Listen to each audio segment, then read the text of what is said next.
This meeting is being recorded. Hey, Tiffany Bellfield El-Amin here. I am with Community Farm Alliance, and I am with my co-worker, cohort, awesome Lori White. And we are here also with Sonya Keith from NRCS, and we are basically going to have a quick informative about all the things that NRCS is doing and continue to build those relationships with USDA. And I will roll it on to you, Sonya. All right, thanks, Tiffany. As Tiffany said, my name is Sonya Keith, and I work with the Natural Resources Conservation Service.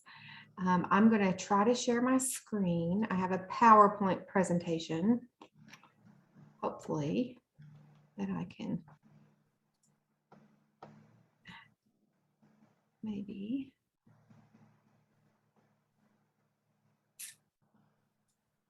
I think I have entirely too many things open. So I'll try to talk and introduce myself and get all these things closed. I work with the Natural Resources Conservation Service, and I am the Assistant State Conservationist for Partnerships with that agency. And so the point, as Tiffany kind of alluded to today, is just to kind of talk big picture about different things that we can do. So just to reiterate, I'm going to be talking about NRCS, the different ways that we can assist, and the hope is that we can get some feedback from you all as a farmer or from the Community Farm Alliance to try to see if we need to do something more detailed. So whatever I talk about today, I feel like it's fast and it's a lot of information, but hopefully it will give you enough that you can say, you know what, we want more specifics on this certain aspect. Can you all see my screen? Yes. All right. So as I mentioned, we're just going to be talking about how we can help the agriculture community.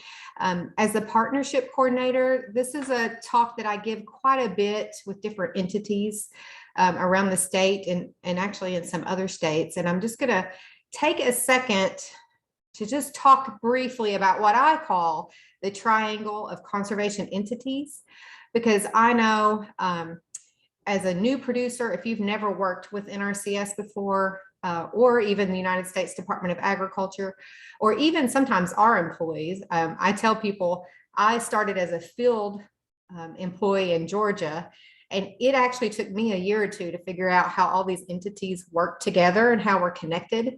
So I try to, when I'm doing a broad overview kind of stuff, I always try to touch on this a little bit just to make sure that everybody is aware that the way our conservation agencies are set up, they're at different levels. So there is a local soil and water conservation district level.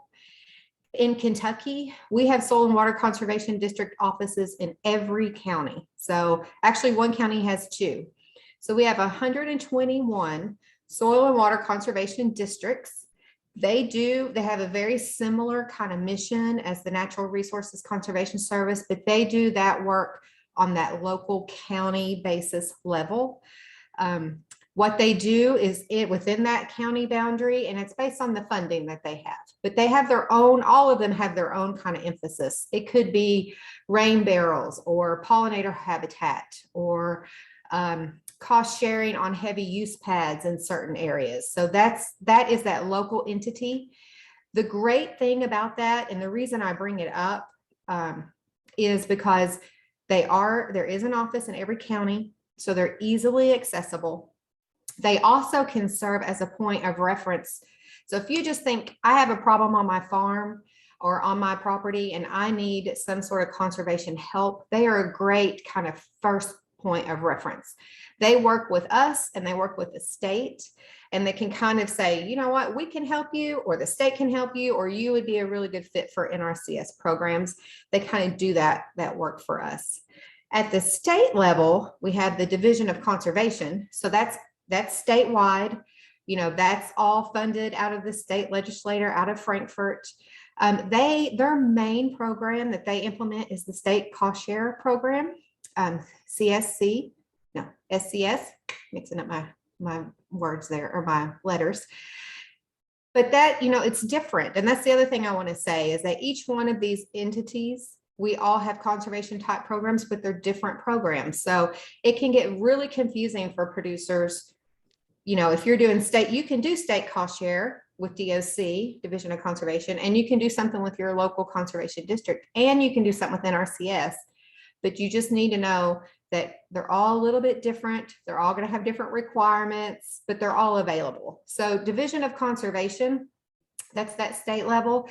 They have what they call field reps across the state. They have at this point, I think 6 or 7 field reps.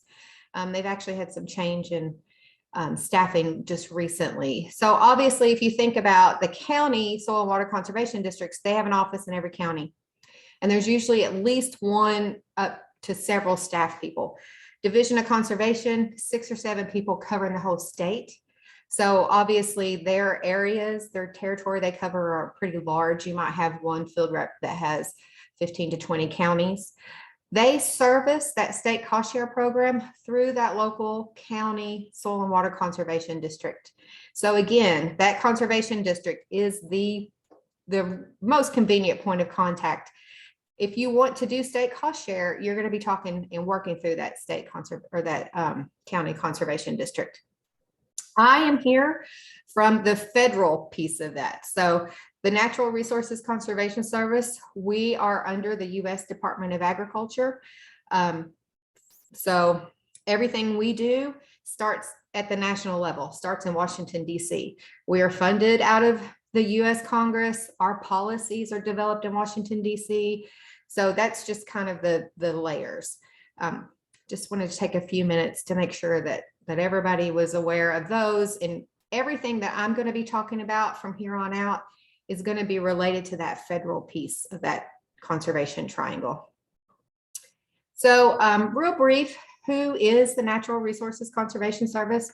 We've been around for a long time, since 1935, and we are a direct result of the Dust Bowl that happened in the 30s. If you do know anything about that situation, it is the biggest, most detrimental man-made disaster that ever happened in the United States, and was completely preventable. So all of that happened, mostly out in the western part of the United States, heavy cropping. Nothing on that cropland once everything had been harvested. We had a drought out there, and then we had some major wind, and the result was the Dust Bowl. When they were talking to people in Washington, D.C. about what to do to make sure this never happens again, they say that they were able to trace actual dust from the Capitol steps all the way back to Oklahoma. So that's actually documented. So anyway, that's where we started. And when we first started, we were the Soil Conservation Service. Our main mission was to conserve soil, to make sure that this Dust Bowl didn't work. Our emphasis was agriculture, again, because the Dust Bowl was a result of poor planning or no planning in that agriculture arena. So Soil Conservation Service, we were that for like 60 years. And then we found that we were increasing what we worked on. So we were doing more than just soils. We were doing water, we were doing plants, we were doing livestock, animal type work. So in 1994, we became the Natural Resources Conservation Service.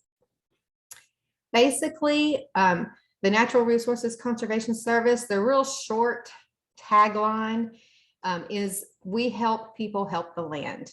We are one of the very few federal agencies that work directly one-on-one with private landowners. If you think about most federal agencies, they're in, on federal property, on federal land doing stuff. But NRCS works directly with landowners. And our whole point is to help landowners preserve their natural resources on their property. So if you have issues, you have concerns, how can NRCS come in there and help? We are a voluntary federal agency. I think sometimes when people hear federal, they think there's a regulatory piece to this. And I always just like to tell people, we're not going to be on your property doing anything unless you ask us to be there. We also are very science-based. We're a very technical agency. So I'll talk more about this in a bit, but we would put something on, we do conservation practices. It's what we call them. And there's a pretty strict set of specifications that have to be followed if we're helping pay for that. And that is all based on years of science and research and trial and error to see, okay, if you do this specific thing, this is the way to make it last the longest. This is the best use of those tax dollars. So voluntary and science-based is something that we like to stress to people. So if you're interested in working with NRCS, where do you start, right? So I said earlier, talk to that. You can always contact those local soil and water conservation districts, one in every county. They can easily point you to the closest local service center. That's what we call, that's what NRCS and Farm Service Agency calls our offices. I have a map to show you in a minute, but we have service centers across the state. They may cover 2 or 3 counties. It's based on agricultural workload in the state. So we tend to have a little more service centers in maybe the western and central part of the state than the eastern part of the state. But at the end of the slide, I give you a website of how you can contact us. Make an appointment with that local NRCS employee. That is where it all starts. You can call them, you can email them, and if COVID lets us, you can actually go into the office and sit down and talk to them. The very first thing that they are going to do is just get to know you, get to know your current operation, talk to you about what kind of issues you think you have, and then develop what we call a conservation plan. And I will get into that in more detail. But that all starts with that contact to your local service center. You can start in the office or on the phone, but at some point our staff is going to come out to your property so they can walk around, take a look at what's going on and see what they can do for this conservation plan. This is that map I was telling you about. It's not a great map. I need to work on getting a better one, but this kind of shows how we're set up administratively across the state. So it's kind of hard to see, but there are these, like up in Burlington, Northern Kentucky, there's a star. A star is where we have service centers. So we have other county offices kind of sporadically throughout the state, but they're not always fully staffed offices that also, we tend to be co-located with Farm Service Agency in these service centers, which is very beneficial as well. And I'll talk to you a little bit about that in a minute.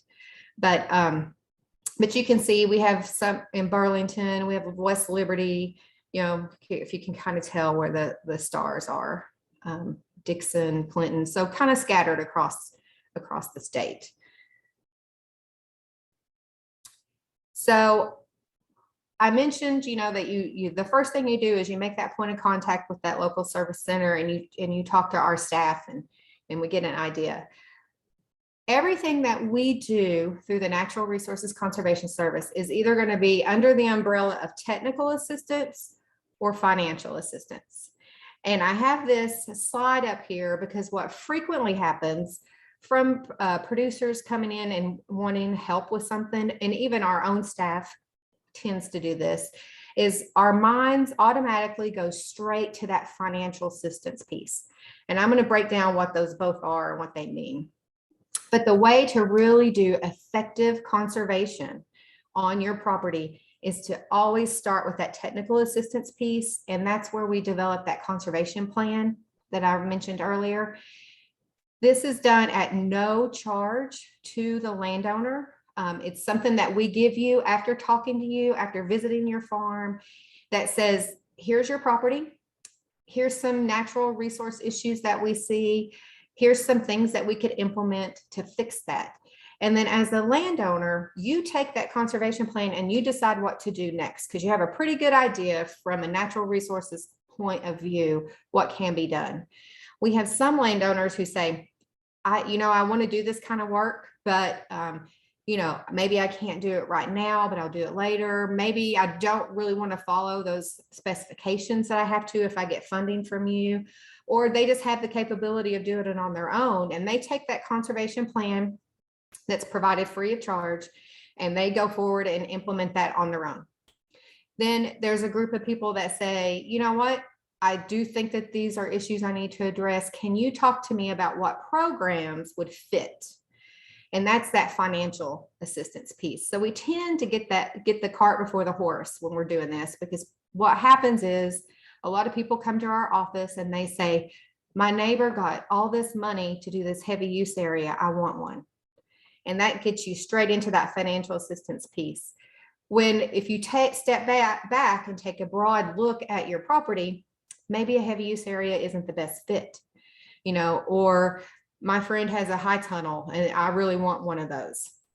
We would need to take a look at your property, at your constraints, to see how things work and see if the high tunnel is a good fit for you. That all happens from that local service center standpoint.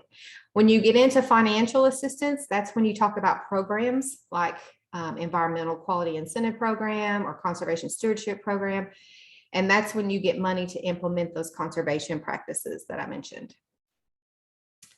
So 5 steps to assistance. I've been kind of talking about the first one, but I want to just throw this up because I got to go through these from here on out. But number 1 is that planning piece. That's what I was just talking about with conservation plan that we would do specific to your property. Starts at that local service center. So you'll hear me say that probably 17 times during this, but go to that local service center, tell them you're there and you want help. The second part is if you decide, after doing that conservation plan, if you decide, I do want financial assistance, how do I do that? Then you do the application. For whatever program is the best fit, our staff will let you know, this is what you need to do. This is the best fit for your natural resource issues on your property.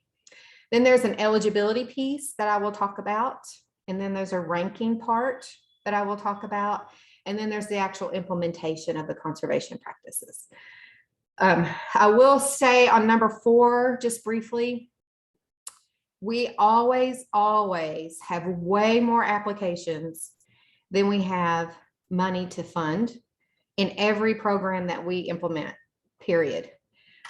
It depends on the program. It depends on the year, obviously, but we might only have the money to fund 25 to 35% of our applications. And the only way that we have to make sure that we are funding the applications that will do the most good for the land is we do this ranking process. Now it's different for each program, but we kind of batch them up. We rank them. Everybody's ranked exactly the same based on, and the ranking criteria is public information, so people can look at it. We rank them and then we start funding those applications until we run out of money. So I just think it's really important for people to know that when you apply, it doesn't guarantee anything. There's this process that you have to go through, and we would love to fund everything, but we've yet to get Congress to give us enough money to fund everything. So I'll touch base on some of these in more detail. So I already talked about the technical assistance piece. That's that conservation plan. Again, free of charge. And it also gives you access to NRCS's technical disciplines. So I said earlier that we were a science-based agency, and we have what I like to call all the ologists. We have biologists and archaeologists and economists and agronomists.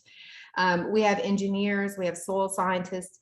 And when our staff is putting together that conservation plan, if there's an issue on your property that needs a little extra attention from an engineer or an archaeologist, maybe you're in an area, that we know has had like tribal interest or something, that local service center employee has access to all these disciplines. And so you have access to all these disciplines to get what we need to get done with that conservation plan.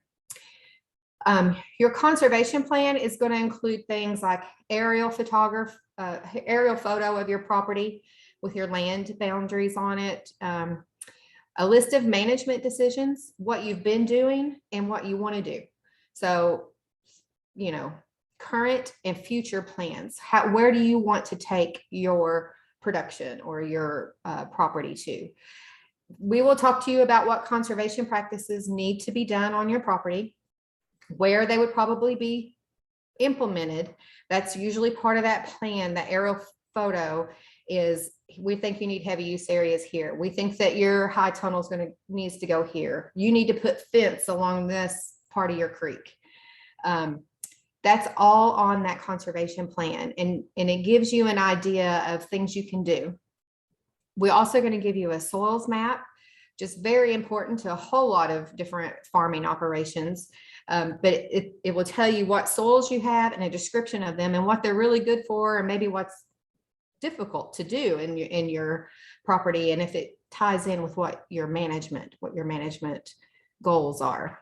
And then we're going to let you know if there are operation and maintenance issues with whatever you may want to implement. So if you're going to be putting a half a mile of fence up, there's some maintenance that's going to be associated with that. And we want you to know that before you get into that. If you are doing a heavy use area, for example, what maintenance is there?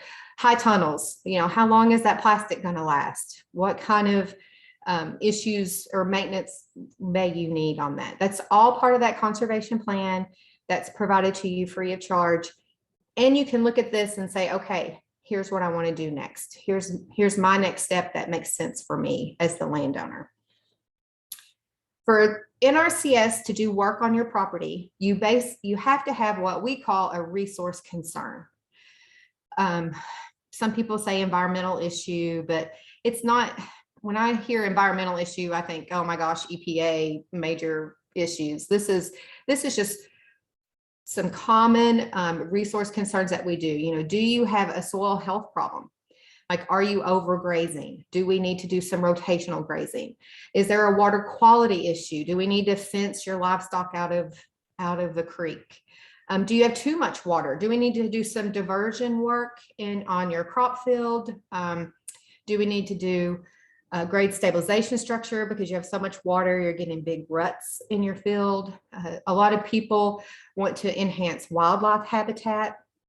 And then we also have easements that we do. It's a kind of a whole different little thing that we do, but we have easement programs. So do you have a wetland that was drained and you want to reestablish it?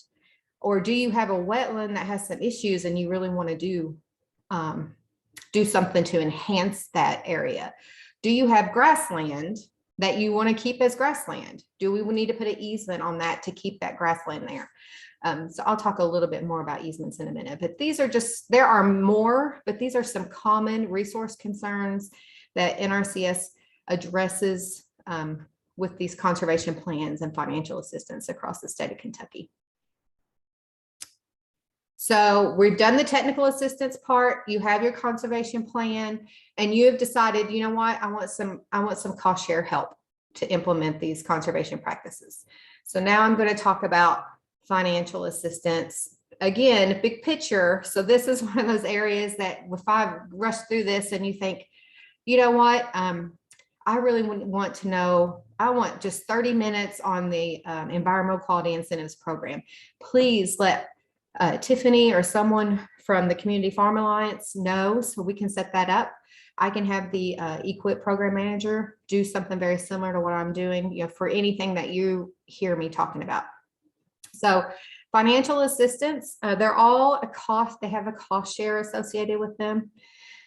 They have to address one of those resource concerns that I just went over, but there are more of them than that. But we have to know that if we're putting money on your property, we're fixing a problem.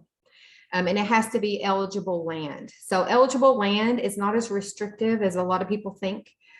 We can do work on ag land, obviously, but we also can do work on non-industrial private forest land, and we can do work in urban settings as well. And I'll talk about that in a little bit. General eligibility. So I just want to touch on this briefly. Mrs. Keith, oh, yes. can I interrupt you for just a minute? Mm-hmm. Is it possible to do work with NRCS on leased farmland? Yes, actually, that's part of this slide. So, okay. yeah. So I will just say this is general eligibility. It can change program to program. So that employee from that service center, if they're directing you to a certain program, they're going to let you know what it is. These are basically things that we have to have for almost every program.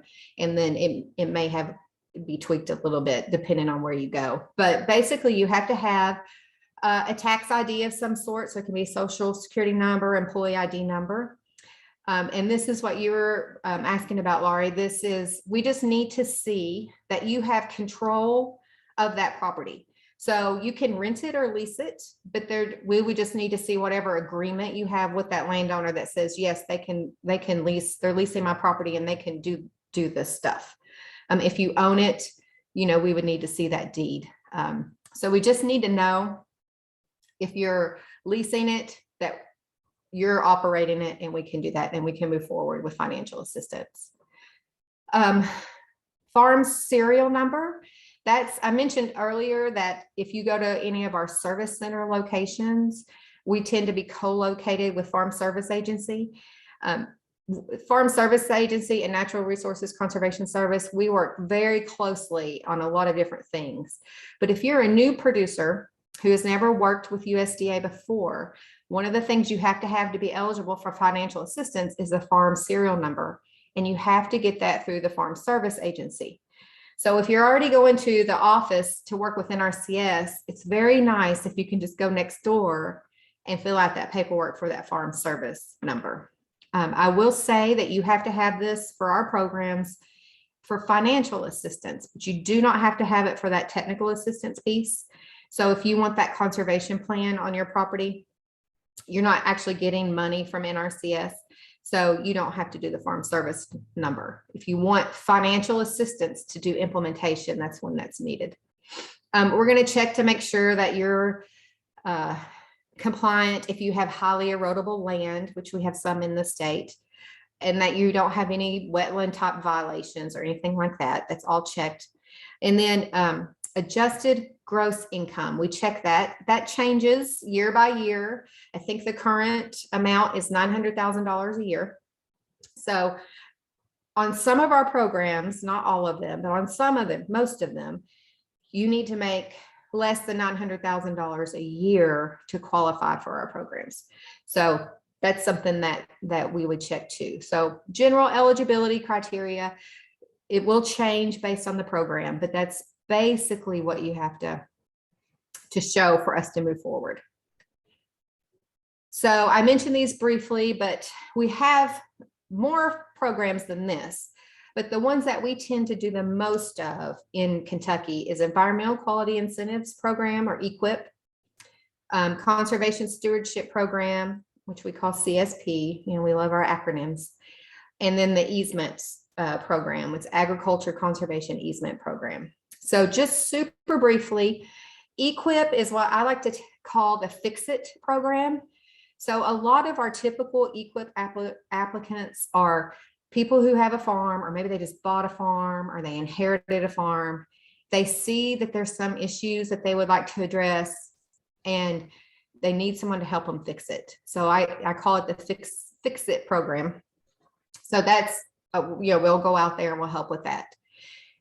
Conservation Stewardship Program is what I like to call a reward program. So that is producers that have already been doing conservation on their land through EQIP or on their own, where they have already taken the initiative and said, I am fixing these issues. So with CSP, the goal is to reward you for the conservation that you've already done, and then to help you pay for taking it to the next level. Like, you fix these issues here, but we see some other problems over here. And so we cost share on what you've already completed and implementation of what's coming, what additional conservation you can do.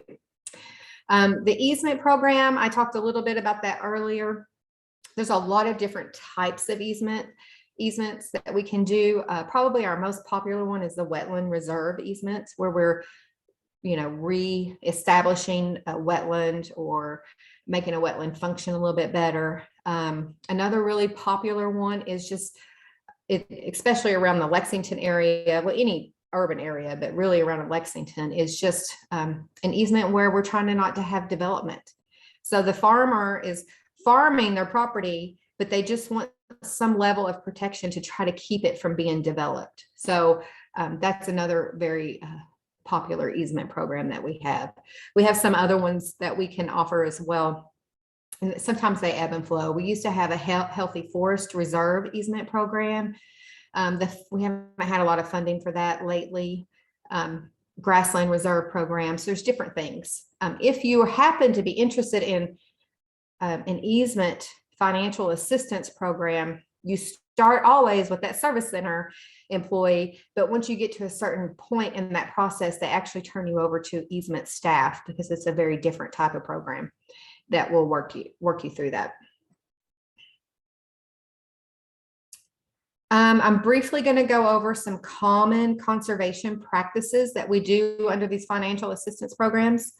Again, I'm not going to go into depth with any of these particularly.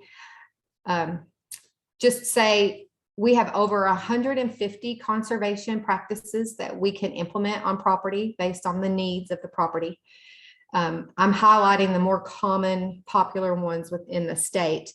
These are the things that have to follow those standards and specifications. And, you know, there's a cost share component, and that cost share component, I forgot to mention this briefly before, but the cost share component is tied directly to the practice that you're implementing. And it's not like a straight percentage, because it's based on a cost list, but on average, so like for and it's also different based on the program. So like the cost for an easement acquisition process is going to be very different than the cost of implementing conservation practices through the Environmental Quality Incentive Program. On average, typically what NRCS pays for this type of work is probably 70 to 80% of the cost, and the landowner is responsible for 20 to 30%. That can be in-kind work, or it can be cash, either or. But it just kind of depends on what you're doing. Right now, we're really struggling with the cost of materials and the availability of materials, and trying to handle all those issues. But that's generally speaking how things kind of pan out, specifically under EQIP.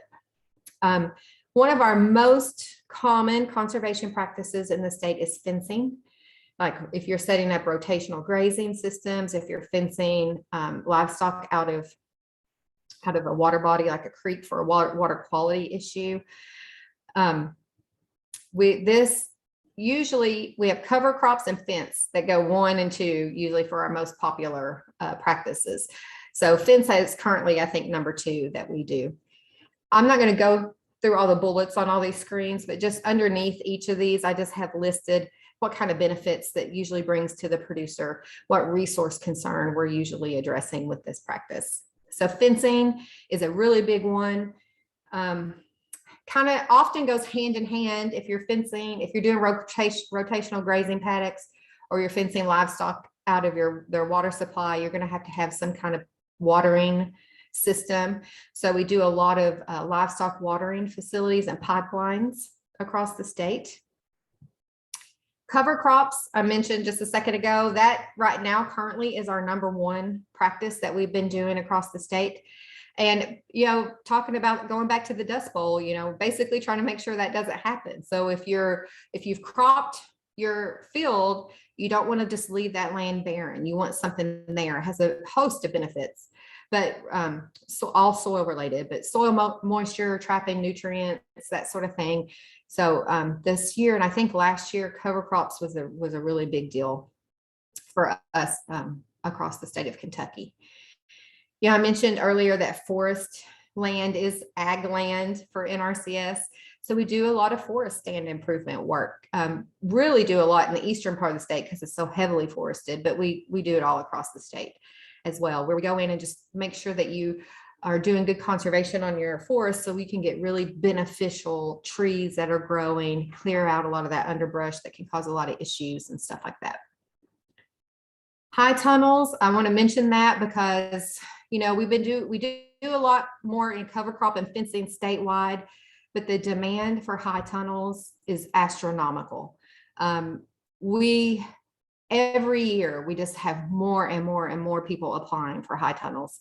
And we never, I mean, I mentioned earlier that we don't have money to fund all of the applicants anyway, but with the high tunnels particularly, it's very, very competitive. It's just such a popular practice that people want to implement. And it's one of those practices that fits in any setting. You know, we have a lot of high tunnels in Louisville, and people don't really think about that, but I forget how many we're up to, maybe 30 high tunnels in Louisville, and they're like tucked away on a little 1/4 acre plot. And I mean, just people just love them. And if somebody gets it, then we usually have like 10 neighbors that come in and want one too. So just trying to work through that demand for high tunnels right now. I think historically over the past few years, we've been able to fund 120 to 140 high tunnels each year out of our money. So very, very popular, very competitive, people that want and need high tunnels.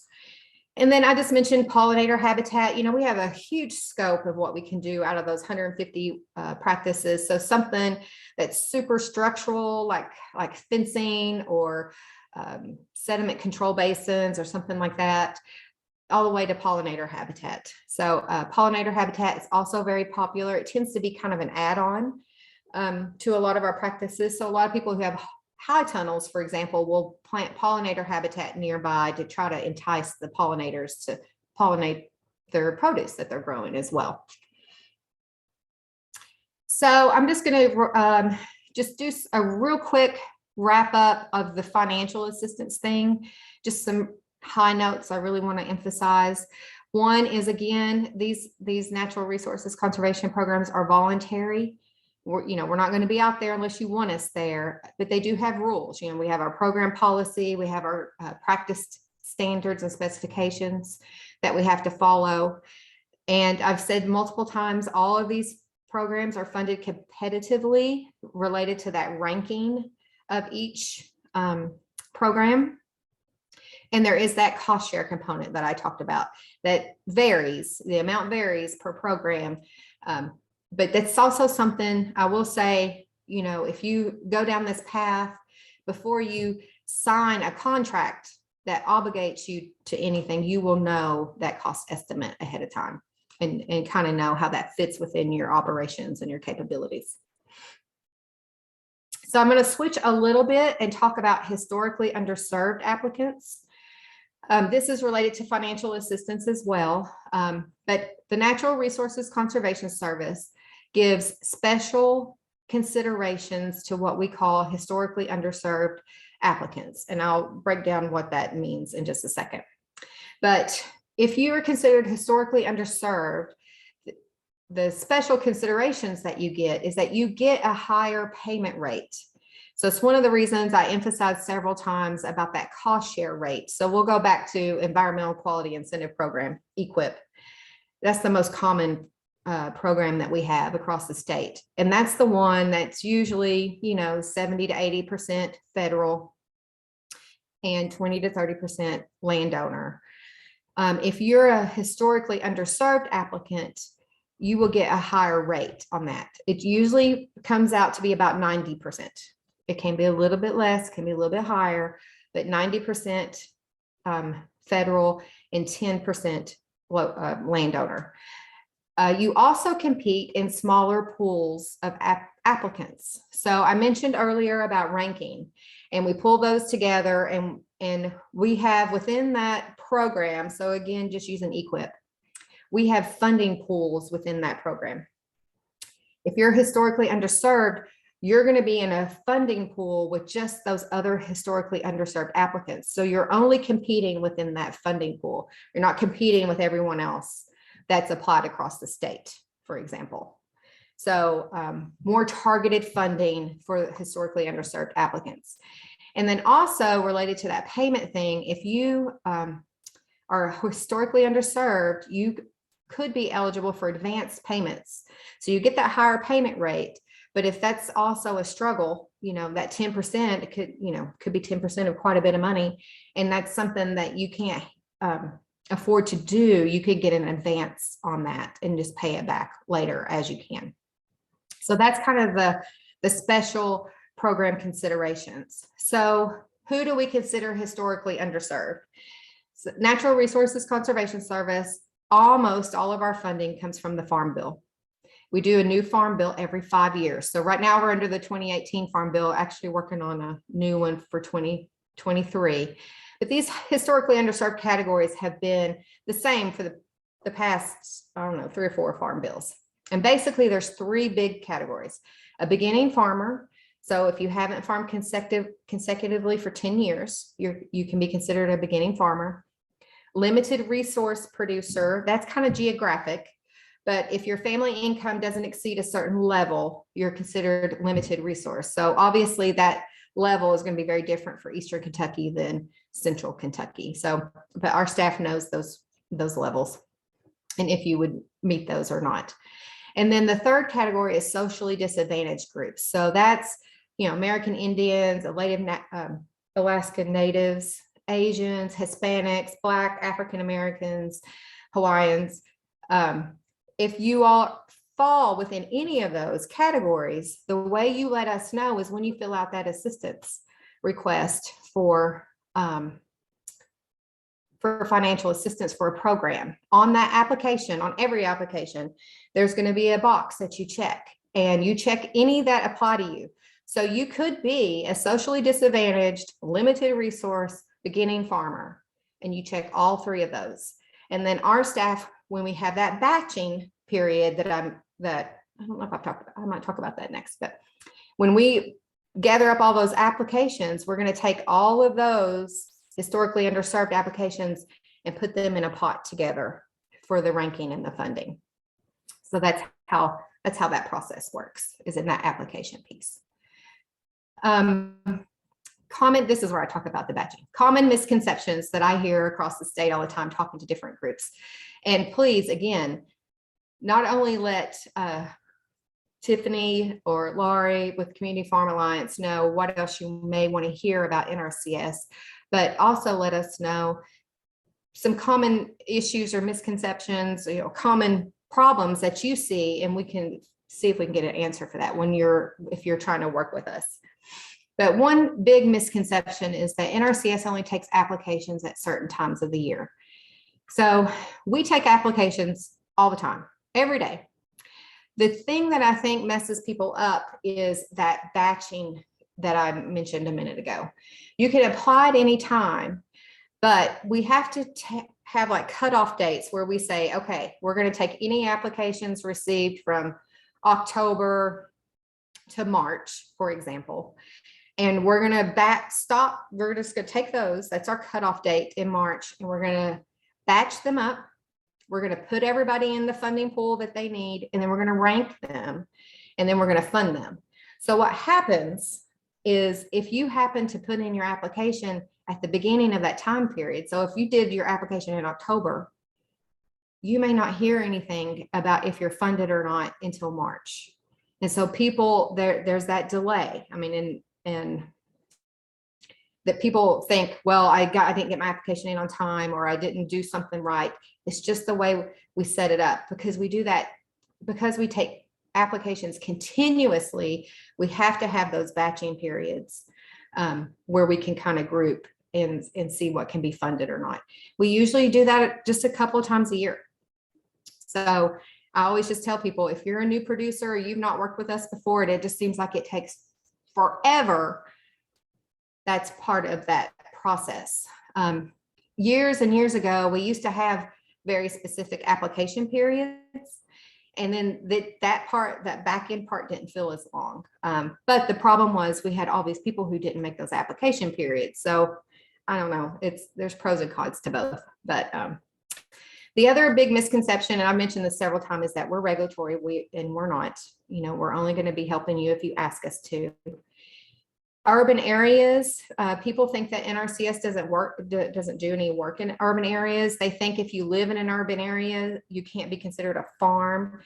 And that's not true. I think historically, we tended to be out in more of those traditional kind of areas, dairies, livestock operations, cropping systems. But for a while, NRCS has been trying to get more into that urban arena. Currently, it is a huge, huge emphasis for our agency to do more urban work. We recognize that we need to try to figure out how to adapt our conservation practices into that more urban area. Lots of food deserts in urban areas that we can help with high tunnels. We do a lot of invasive species removal. You can get a farm service number if you live in an urban area. I mentioned high tunnels earlier and how many we have in Louisville. And like I said before, some of those are on quarter-acre lots or smaller, and they worked with their farm service agency. They got a farm service number and they got financial assistance for high tunnels. So we do work in urban areas and we're trying to increase that. And then I mentioned this also a couple of times. A lot of people think that forest land is not ag land. And as long as it's, you're underneath that adjusted gross income of $900,000 a year, and it's not, you're not using it for the land for industrial type of purposes, you do qualify for assistance on forest land.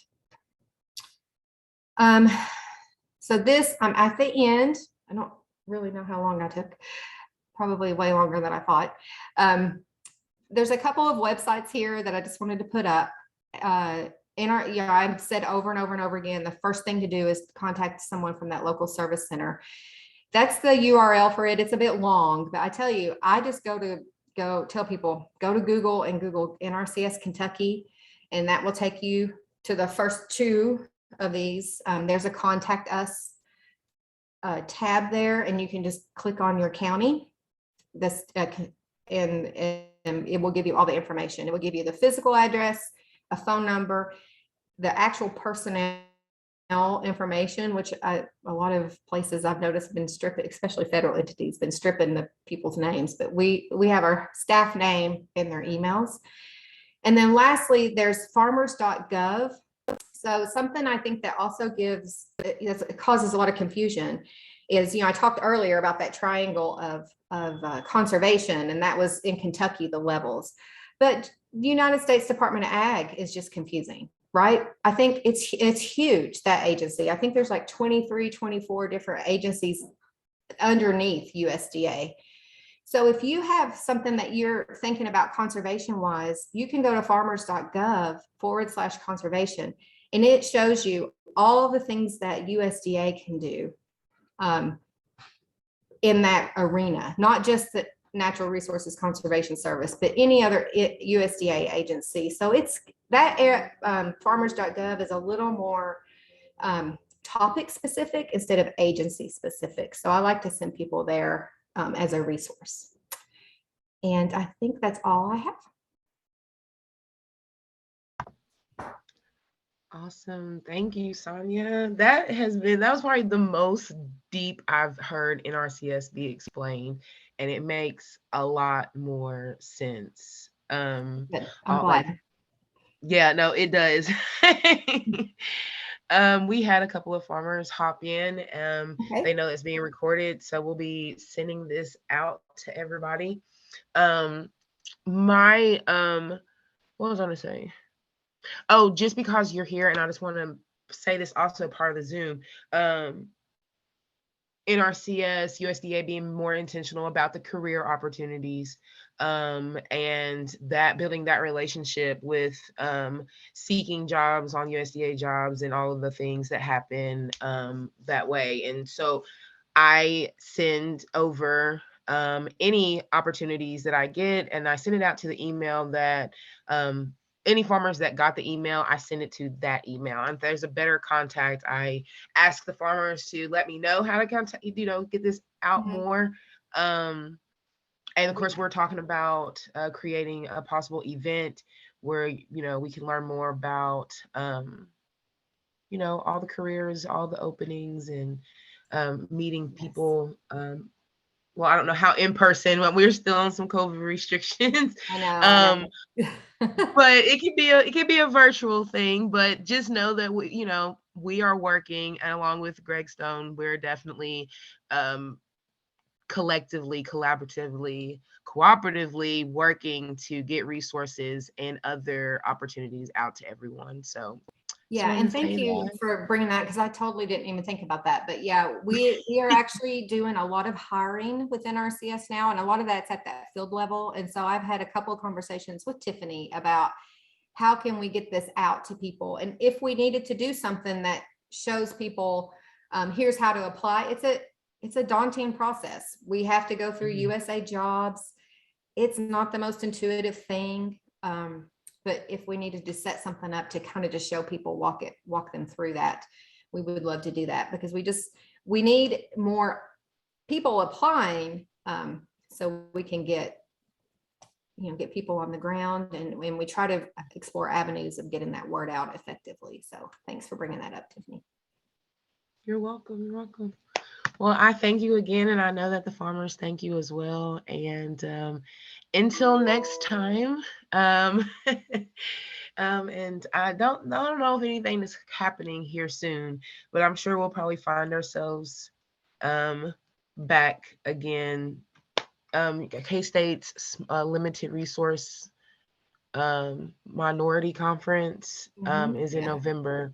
Yeah, So we'll be there. Yeah. And so also just appreciate, and again, I know I went through things so fast, and like I told you earlier, I was like trying to cut things, but I didn't want to leave anything out. So hopefully people can view this and give you some feedback, so we can go in depth on something if we need to. We would really enjoy doing that if it's needed. Well, and that's what we're going to do. I'll be doing an assessment of the webinars that I put together between NRCS and FSA, and having farmers, like you said, pick and choose the things that they want, topics, the ideas, the issues that they want to talk more about, and then us reconvening sometime during the fall. So just keep your eyes and ears open for that. It takes a little bit of time to get everybody opinions and thoughts out.